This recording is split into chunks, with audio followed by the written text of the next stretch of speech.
The Duke of Lyndom agreed to marry the most overlooked woman in London on the kind of wager that a sober man does not make. He was not sober. He was not, however, entirely as drunk as his friends believed. By morning, the wager was in the newspapers. By the end of the week, he had married her.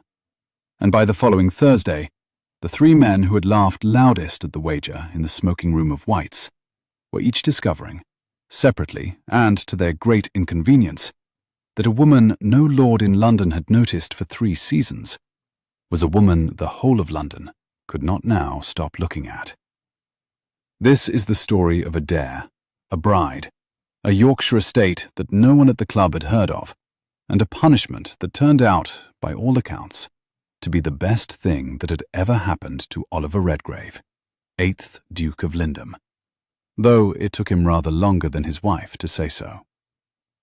It began in the smoking room at 11:30 on a Tuesday evening in late October, 1824. Oliver had come up from Hertfordshire that afternoon after 3 weeks of unbroken fox hunting, smelling faintly of damp wool and winter grass, and had allowed himself to be carried along by Lord Bertram Horsley and Viscount Dunmore into an evening that contained rather more brandy than it ought to have. The season was over. The great houses of Mayfair were half shuttered. The club was emptier than it had been in September, and the three of them had claimed the broad leather bench nearest the fire as though it were a garrison. Bertram had been losing at piquet. Bertram generally lost at piquet. He compensated for this by making louder and louder observations about the other members, which was a habit his friends endured, because Bertram, for all his faults, kept them entertained. At 11:27, Bertram's observation was the following. "Lyndom, old friend, you have had the most disgusting run of luck this season. I count 3 heiresses, a widow, and whatever that business at the Conisbrough ball was." "Mathematics was never your strength, Bertram," Oliver said, without opening his eyes. "I submit," Bertram continued, because he had not come to the point yet, "that in the interests of cosmic fairness, you owe the rest of us a disappointment, a visible one, something to shore up the general morale." Dunmore, who was quieter but not more sober, laughed. Oliver opened one eye. "What did you have in mind?" Bertram sat forward. He had that look he wore when he was about to be clever, which meant that whatever came next would be stupid in a decorative way. "A wager," he said. "You are to marry by, let us say, the end of next week. The bride is to be the most overlooked woman in London. A lady, of course, gentleman's daughter, not below, but plain, dowryless, the kind of young woman who has sat against the wall for 3 seasons without being asked to dance. You will propose, you will be accepted, you will marry her by special license, and you will present her at the first assembly of November. If you do, the Irish hunter you admired in my stables last spring is yours. If you refuse, the forfeit is your Irish hunter, transferred to me." "The bay." "The bay." Oliver laughed. It was a short, reckless laugh of a man who had been a duke too young, was unused to being told no, and had not yet, at 28, learned to distrust his own laughter. "Witnesses," he said. Dunmore raised his glass. "Present." 3 other gentlemen at a neighbouring table turned their heads. Bertram, grinning, waved them in. Lord Pelham, Mr. Carstairs, and the young Honourable James Morwood, who was Miss Henrietta Morwood's younger cousin, up from Cambridge for the week, and who happened, at that precise moment, to have drawn 1 chair closer to the fire than anyone yet realised. "Agreed," said Bertram. "Agreed," said Oliver. The cards were marked. The brandy was topped. The clock at the end of the room chimed midnight, at which point the agreement, by the unwritten law of the club, was binding on a gentleman's honour. Young James Morwood, who was 22 years old and had his cousin Henrietta's long memory for the exact words of a conversation, did not interrupt.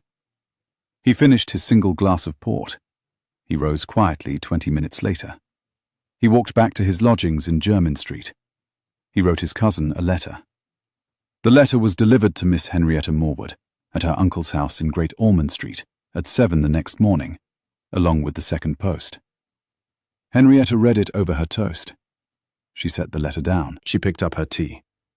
She looked out of the breakfast-room window at the thin October sunlight on the plane trees of the square, and she allowed herself, for exactly 1 minute, to be angry. Then she set the anger aside, where she kept such things, and began to think. Her uncle, the Reverend Dr. Theophilus Morwood, sat opposite her with his Hebrew grammar, and did not notice that she had gone very still. The Reverend Dr. Morwood rarely noticed anything about his niece after the first pouring of tea, which was when he considered her part of his morning complete. Henrietta was 26. She had been in London for 3 seasons. She had not once been engaged, had not once been in love, and had attended a total of 41 balls, suppers, musical evenings, and routs, without being asked to dance more than thrice at any of them. And those had been charity dances, arranged by kindly aunts, which she had learned to decline on principle after the 2nd season. She was not beautiful in the sense that London used the word. She was slender, upright, dark-haired in a plain Yorkshire way, with eyes the colour of wet slate, a high intelligent forehead, and a mouth that, when it was amused, could rearrange her whole face into something no one had ever quite catalogued. 3 months ago, her great-uncle, Sir Edmund Morwood of Brambling Hall in the North Riding, had died. She had been his only heir. The probate had cleared the previous Tuesday. No one in London knew.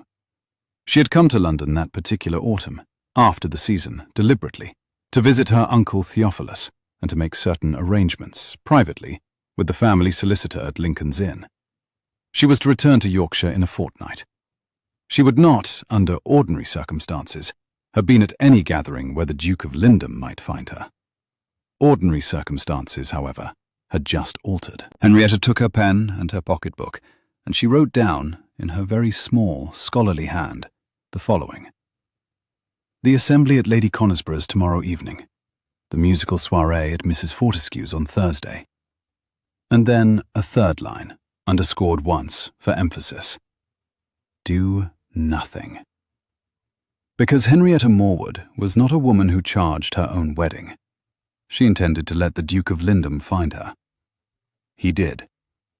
Lady Conisborough's assembly, Wednesday evening, a house on the south side of Berkeley Square, a small amateur soprano straining her way through an Italian aria of indifferent provenance, the chairs arranged in uneven rows, as though the hostess had not quite decided how many people she wished to insult by inviting.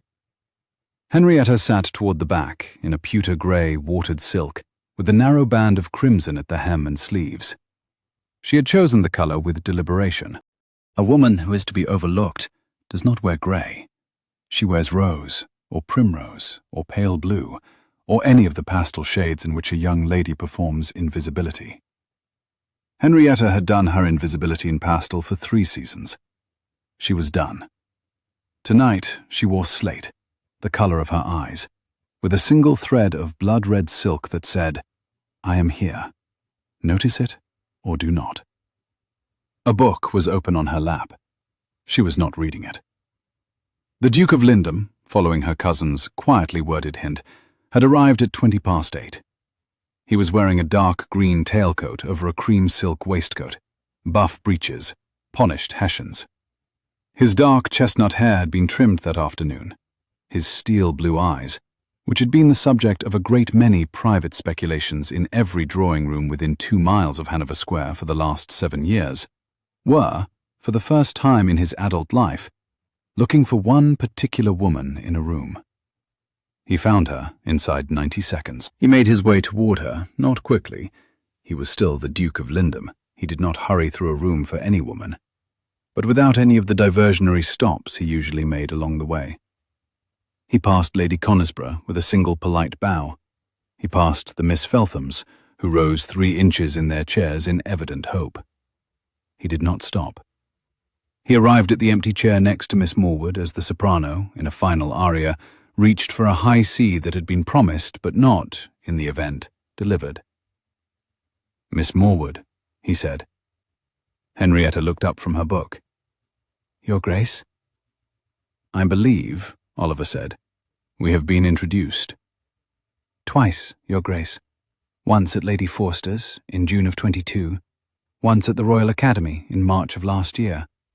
On both occasions, you bowed pleasantly and moved on within 7 seconds.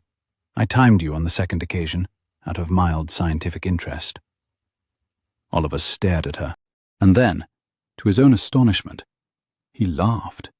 Once, briefly, a wholly undignified bark of a laugh that drew the attention of 3 neighboring dowagers and caused the soprano, in her 3rd verse, to audibly lose her place.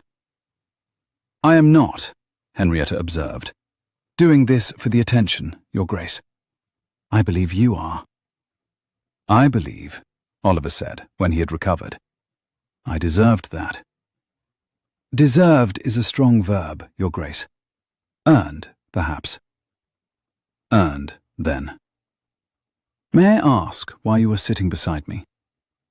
She said this entirely without coquetry, looking at him the way a scholar looks at an unfamiliar footnote, with interest but no urgency. Oliver, for the first time in a great many years, felt the effort of answering a woman honestly. "Because," he said, "I've been a fool for 3 seasons. That is not in dispute, Your Grace. And," he continued, recovering, "because I've been informed, by a reliable source, that you read Schelling." "I read a great many things, Your Grace." "What are you reading this evening?" She turned the book's spine toward him. He glanced. It was a German edition of the Phenomenology, opened to a page in the middle of the discussion of master and servant. "Ah," he said. "Yes," she said. "Your Grace," she added, after a moment in which the soprano began another aria, and several members of the audience visibly considered leaving, "if you have come to sit beside me out of pity, you will oblige me by rising within 60 seconds and wasting no further evening of mine. If you have come to sit beside me for any other reason, I am prepared to hear it." Oliver was silent for a full 20 seconds. He was aware, with an unwelcome sharpness he was not accustomed to, of 3 separate things. That she was, in fact, the woman he had agreed to marry. That she spoke German to a standard that would humiliate him if he attempted it. And that he had noticed, against all his ordinary filters, the curious fact that her eyes were precisely the color of the Lyndom slate roof at dusk in November. He said, quietly, "Miss Morwood, would you do me the honor of permitting me to call upon your uncle tomorrow afternoon?" Her gaze did not falter. "For what purpose, Your Grace?" "A formal conversation, with his leave." "About what subject, Your Grace?" Oliver inhaled. "About," he said, "whether I might, with your permission, begin the process of paying you a call of rather more than a scholar's interest." She considered him for another moment. Her face did not change.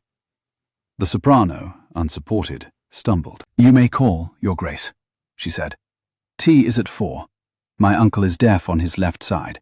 Do not sit at his left, or you will waste the afternoon shouting."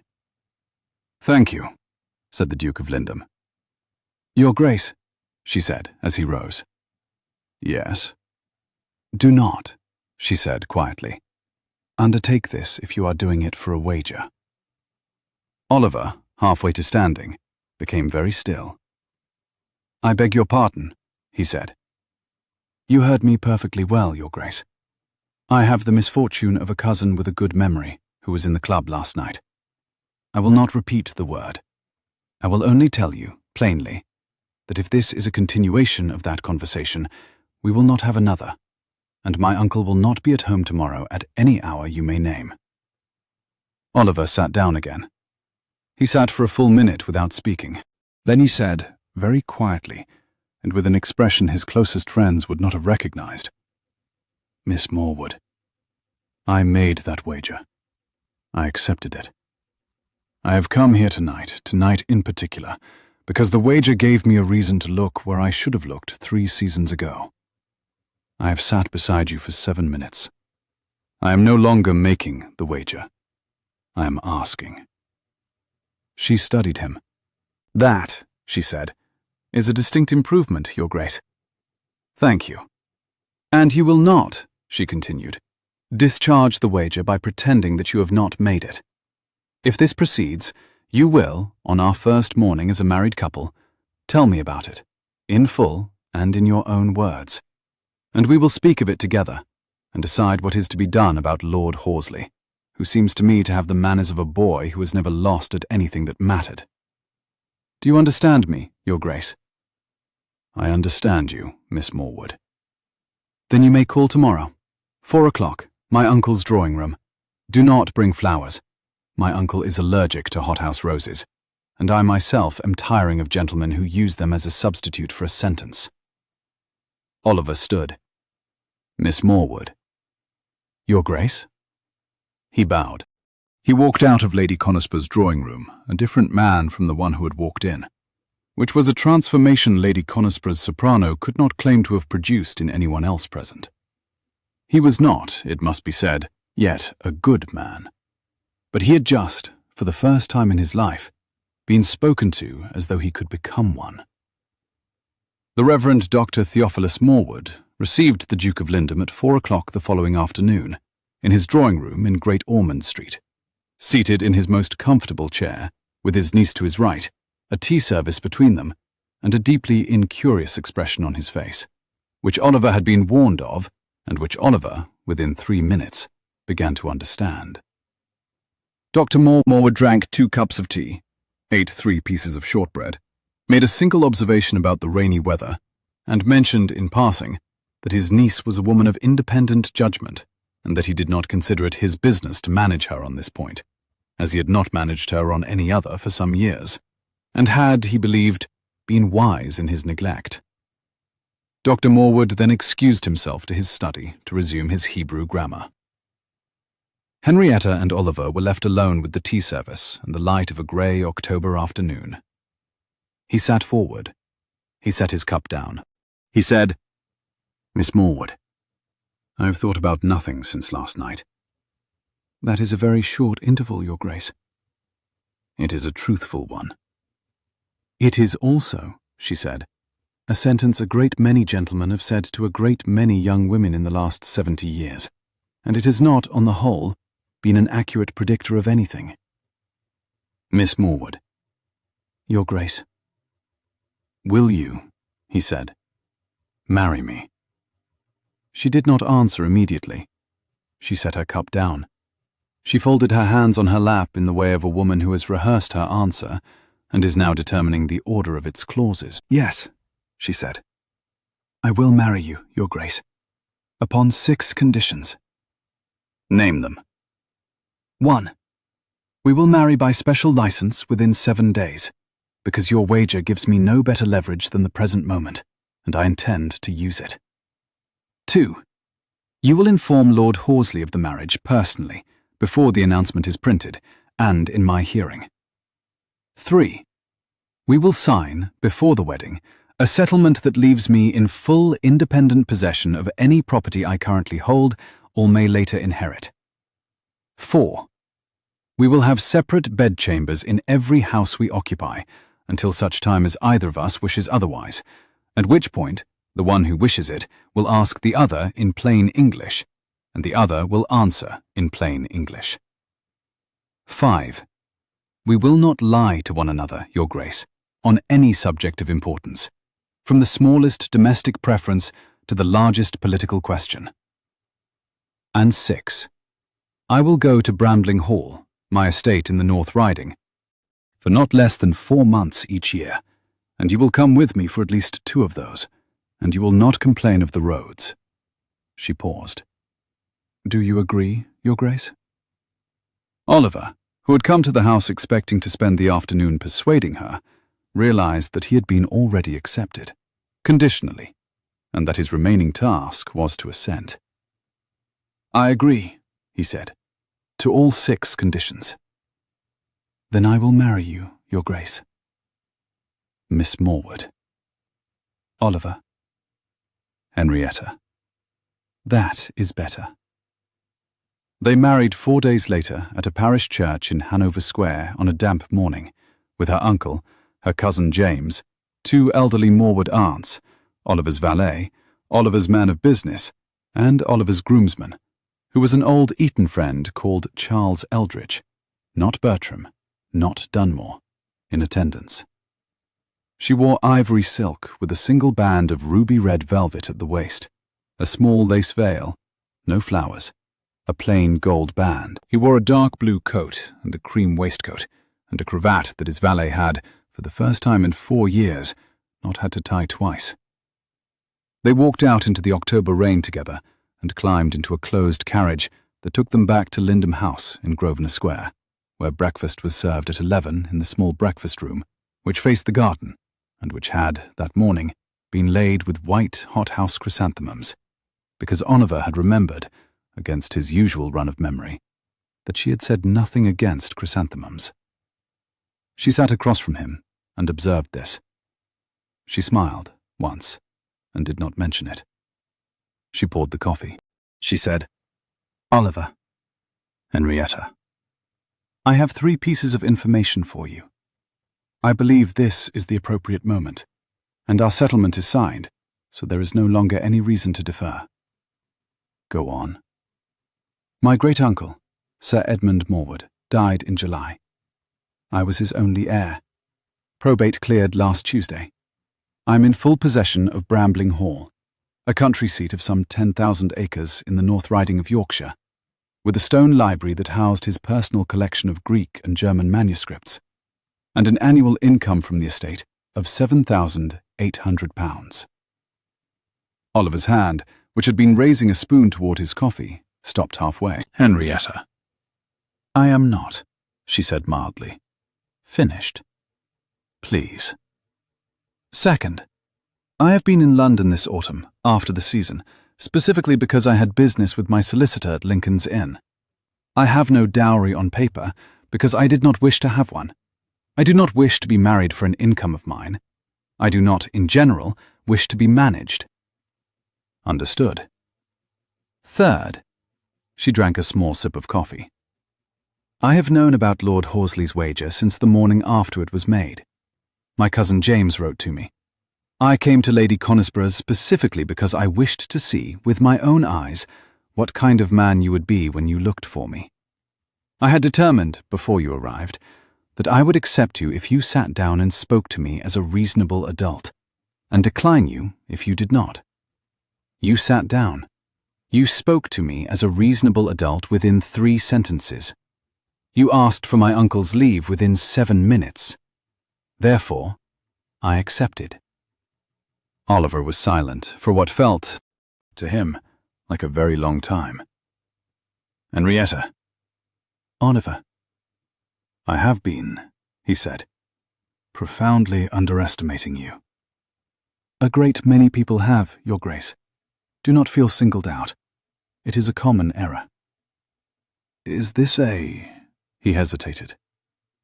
"Is this a punishment?" "Oh, no, Oliver." Her eyes did not change, but her mouth, her extraordinary mouth, which he had not yet properly learned to read, rearranged her face. "It is not a punishment. It is a project." "A project?" "Yes." "Of mine or yours?" "Both. Finish your coffee. We are at home to callers between 1 and 3. I have replied to Lady Conisborough's card. I expect Lady Farthing's within the hour. We will also, by my reckoning, receive an invitation to your Aunt Augusta's supper by late afternoon. Now, shall we begin?" They began. The announcement appeared in the Morning Post that morning.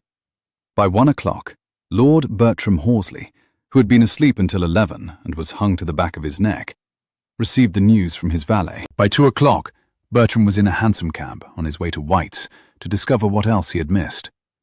By 4, he had begun, in the low, cautious manner of a man testing the room, to suggest to the gentlemen present that the marriage was the consequence of a wager. He did not name the wager. By 6, he had named it to 3 separate men in 3 separate corners of the club. By 10, because Charles Eldridge, Oliver's friend and groomsman, had been in the club since 8 and had been listening, Oliver received a very quiet note. He read it. He folded it. He put it in his waistcoat pocket. He said to Henrietta, "Horsley is telling them about the wager." "At White's?" "Yes." "Are you going?" "I am." "Do you want me to come?" "No." "Then I will be in the library when you return. Do not, Oliver, strike him. It is not worth the fine, and my aunt will not receive a husband who has engaged in a fight in a club. My Aunt Octavia does not receive anyone who has struck anyone, for any reason, at any time in her life. She is 84 and has never revised the policy." Noted. He arrived at White's at 10:30. He did not remove his hat in the entrance. He walked into the card room. Bertram was at the corner table with Dunmore, Pelham, Carstairs, and a dapper young Harrovian called Mowbray, whose opinion, 2 days earlier, had mattered to no one, and now, somehow, mattered. Oliver did not sit. "Horsley." Bertram looked up. He was an inch shorter sitting than Oliver was standing. This was always the case, and Oliver had always, in his own way, enjoyed it. "Lyndom, old fellow, congratulations." "Horsley, I have been told that you have, in this room, in the last 4 hours, informed 5 gentlemen that my marriage is the consequence of a wager." No, that is, do not, Horsley, add the further indignity of a lie to this particular piece of business." Bertram's colour rose. Oliver continued, in the voice he had used twice in his life, in the House of Lords, and never louder than this. "The wager, to the extent that any wager was made in this room on Tuesday, ended when I walked out of this building at 1 o'clock on Wednesday morning. The marriage that followed was entered into, freely and soberly, by 2 persons of age and capacity, upon terms which you, sir, have no right to know and no business discussing. I have won, as you yourself witnessed, the Bay Hunter. It will be delivered to Lyndham Park by the end of the week. Any gentleman who repeats, after this moment, the fiction that the Duchess of Lyndham is a consequence of a gaming debt, I shall know it from his lips by morning, and I shall deliver the Bay Hunter to his stables with my compliments and a packet of Horsley's unpaid vowels for bedding." He did not raise his voice. He did not need to. The silence in the card-room was the silence of 5 gentlemen calculating, in rapid succession, that the Duke of Lyndom had just, politely, without striking anyone, burned Lord Horsley to the waterline in front of witnesses, and that the only correct response was to pretend that no such conversation had ever been proposed. Mowbray, the Harrovian, coughed. He said, "Splendidly put, Your Grace." Pelham, who had been loyal to Bertram for 9 years, looked once at his cards, once at Oliver, and, with an accuracy of wind-reading that did his Eton education credit, said, "I never heard of any wager, personally. Strikes me as the sort of gossip the servants invent." Dunmore, in whose mouth the wager had been toasted 4 nights earlier, said, "Inclined to agree." Carstairs, more honest, said nothing. Bertram opened his mouth. He closed it. He rose. He bowed, a short, hard bow, and he walked out of the card-room with the particular gait of a man who has not decided yet whether he is going to cry.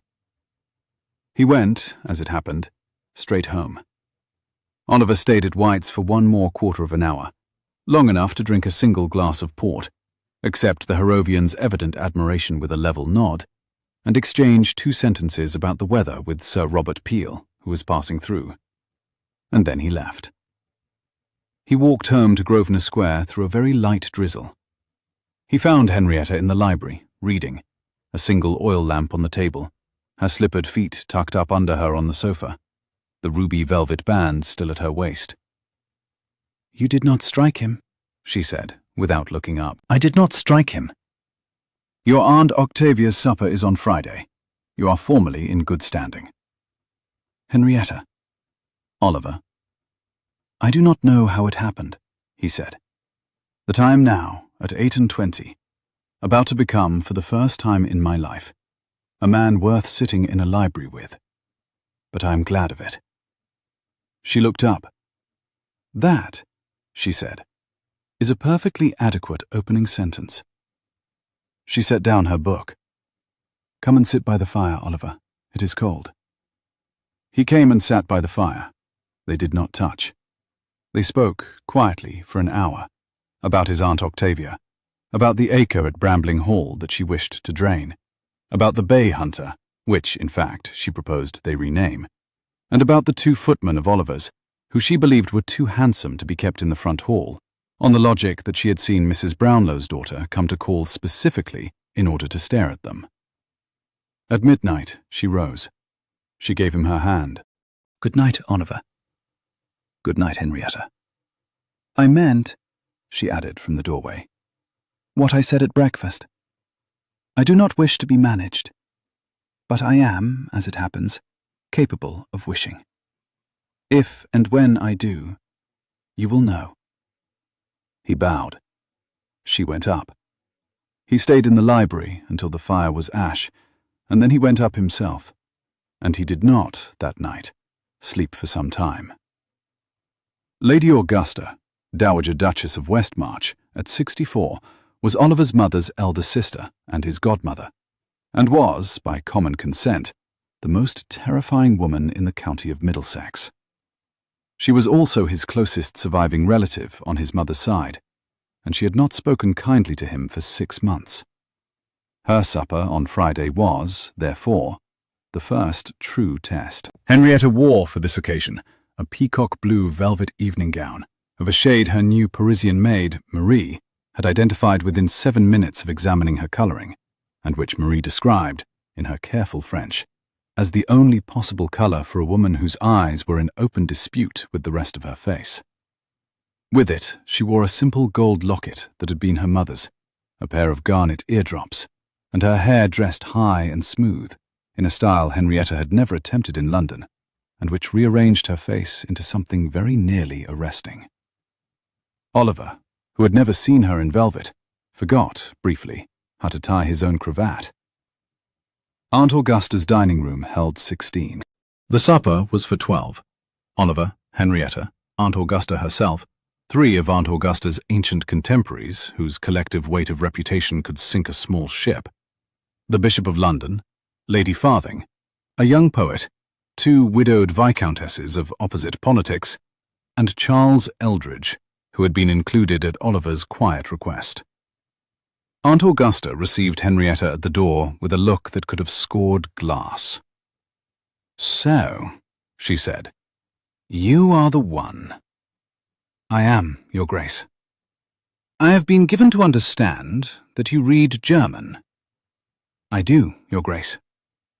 "I have been further given to understand that you read the modern Prussian theologians." "I have read some of them, Your Grace." "Name 3. Aunt Augusta, in making this demand, had the faint, private satisfaction of a woman who had not read any of them. Henrietta did not blink. Schleiermacher, particularly the lectures of 1821. Hegel, the Berlin Addresses, and of course the earlier Jena work. And Bauer, though I should say that Bauer is disputed, and that the disputed essay of last year on the Pauline question has not been received by his Tübingen colleagues as he hoped. Aunt Augusta stared at her for a long moment.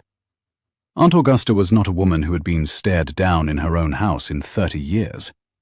Aunt Augusta, Oliver saw the precise instant it happened, laughed. "Well," she said, "come in, child. Sit on my right. You shall correct me for the rest of the evening, and no one else shall speak above a whisper." Henrietta, inclining her head, said, "With respect, Your Grace, I would prefer to correct you only on matters where you are wrong, which I suspect will not constitute the bulk of the evening." "Come in," said Aunt Augusta, already smiling. They went in. Over the soup, Aunt Augusta corrected Henrietta once on a point of the Hebrew Masoretic, which was Aunt Augusta's own field. Henrietta conceded the correction gracefully.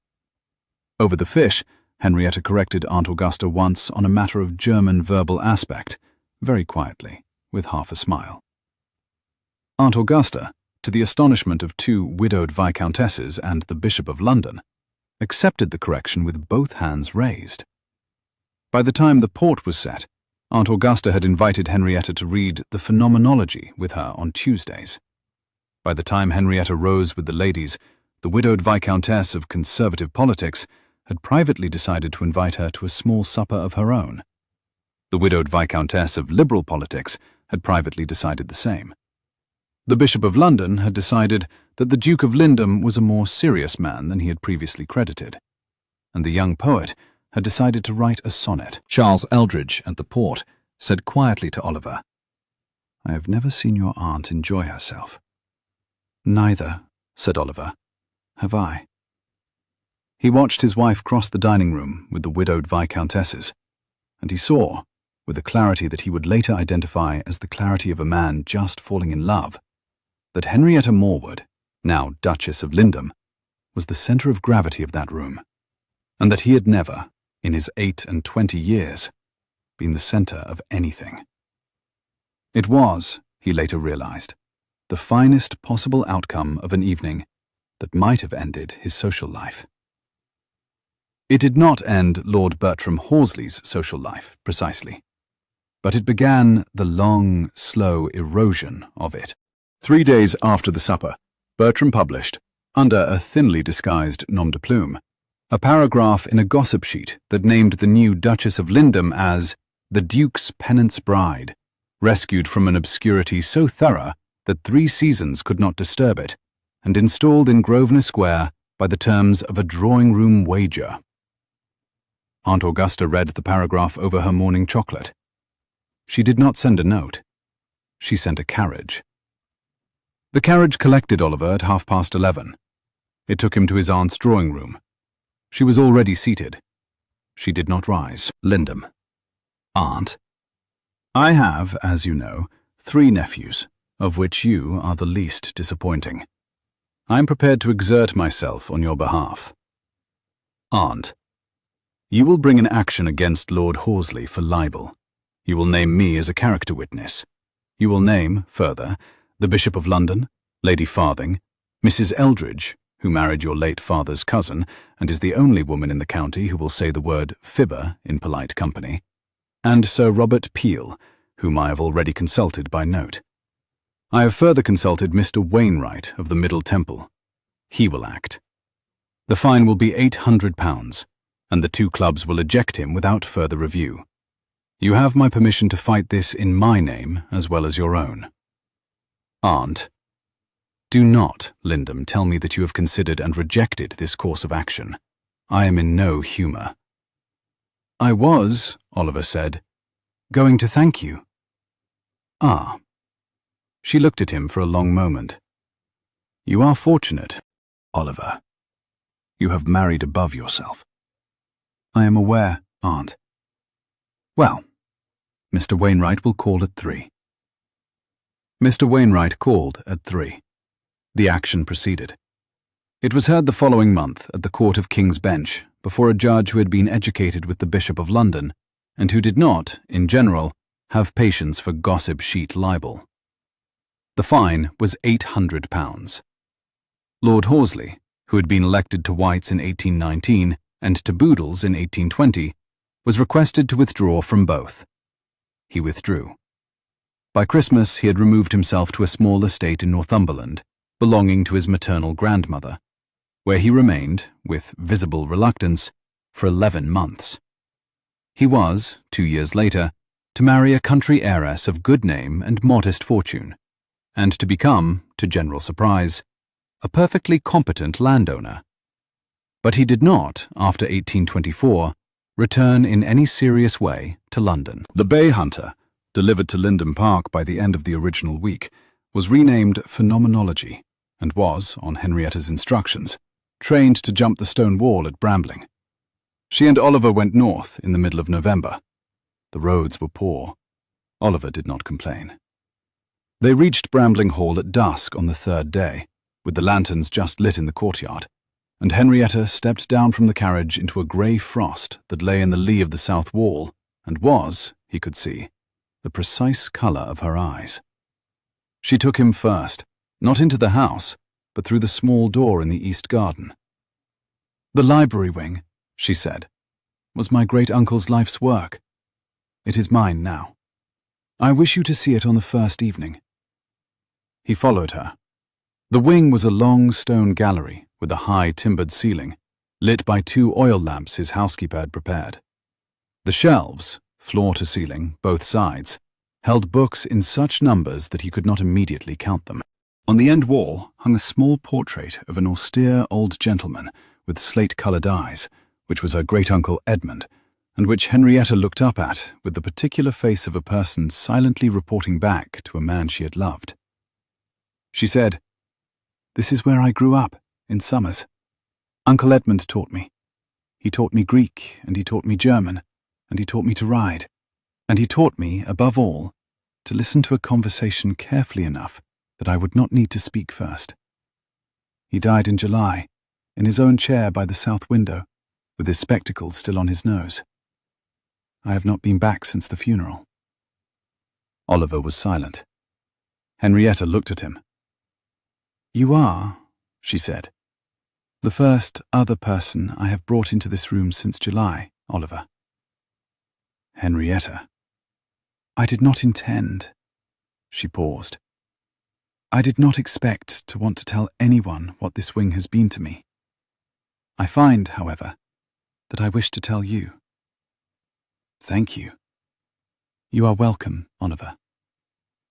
A silence. He took her hand. She did not withdraw it.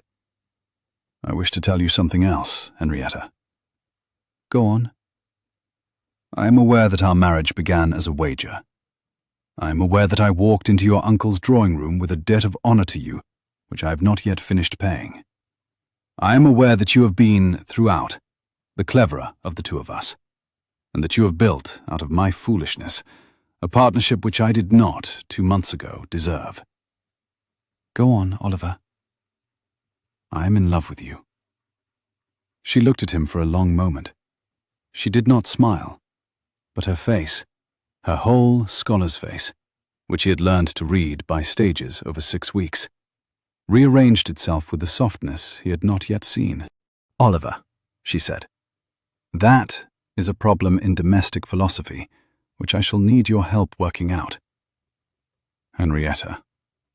"Because," she continued, "I find that I am in love with you as well, and we are therefore in a situation the settlement does not anticipate, and which will require certain amendments." "What amendments?" "An amendment to Article 4, for one." "Henrietta." "Yes?" "Shall we go in?" "We shall, Oliver. There is a fire. The housekeeper has laid a supper. I have asked her to open the claret my great-uncle kept for his own name-day, which I think, on balance, he would wish us to drink." They went in. Spring 1825. Brambling Hall. The morning room facing the south lawn. Rain on the windows.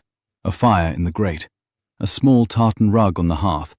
And on the rug, a 3-month-old infant in a white cotton gown, sleeping with the absolute confidence of a creature who has not yet met anyone who does not love her. Her name was Susanna. She had been born in February. She had Henrietta's slate-coloured eyes and Oliver's chestnut hair, and she already, at 3 months, seemed to be working out the precise moment at which a silence required her intervention. Henrietta sat on the sofa with a book. Oliver sat in the armchair opposite with a pile of estate accounts and a pair of her reading glasses perched, ridiculously, on his nose. "Oliver." "Henrietta." "Lord Horsley has married." "I had heard. Miss Appledore, I believe. Durham family." "A good match. I understand she is very sensible." "Poor Bertram." "Do not say poor Bertram, Oliver. He has been handed, by marriage, a wife considerably above his station. It is the 2nd instance this year." Oliver laughed. She turned a page. "Your Aunt Augusta has written. She proposes a joint Tuesday on Hegel, beginning in May, with Lady Farthing and the Bishop. She proposes that Susanna be carried in for 20 minutes of each session from June onwards, on the basis that she believes the auditory effect of infant company is salutary for elderly scholars. Extraordinary. She is not a sentimental woman, Oliver. If she says it is salutary, it is salutary. Very well. A silence. The rain. The fire. Henrietta set her book down. Oliver. Henrietta. I have been turning over, once again, the original wager. Must you? One last time. Go on. I think, on reflection, Lord Horsley was right about one thing. You did owe the world a punishment. You had had too much luck, you had been too much admired, and you were in danger of becoming, by 30, a dull kind of man. Your point? My point, Oliver, is that the punishment worked. He simply failed to estimate its duration or its scope. Oliver laughed. He set down the accounts. He rose. He crossed the room. He sat on the arm of the sofa. He looked at his daughter on the rug, and then at his wife, and then at the rain on the windows. Henrietta. Yes? We have had, he said, a remarkably productive punishment. She looked up, and her mouth, her extraordinary mouth, rearranged her whole face into a smile he could not, by now, live without. Oliver, she said, we are not finished yet. The rain continued. The baby slept. The fire settled. In the portrait of the austere old gentleman on the library wall, 3 rooms away, the slate-coloured eyes of the late Sir Edmund Morwood watched the house with the steady patience of a man who had always known precisely who he was leaving it to. If you made it to the end of this story, thank you, truly. Tell me in the comments what condition you would have added to Henrietta's marriage settlement. I would love to know. And if you want more Regency romances from Adrian's fireside, subscribe, because there is one coming next week about a governess, a widowed earl, and a locked nursery that had not been opened in 4 years.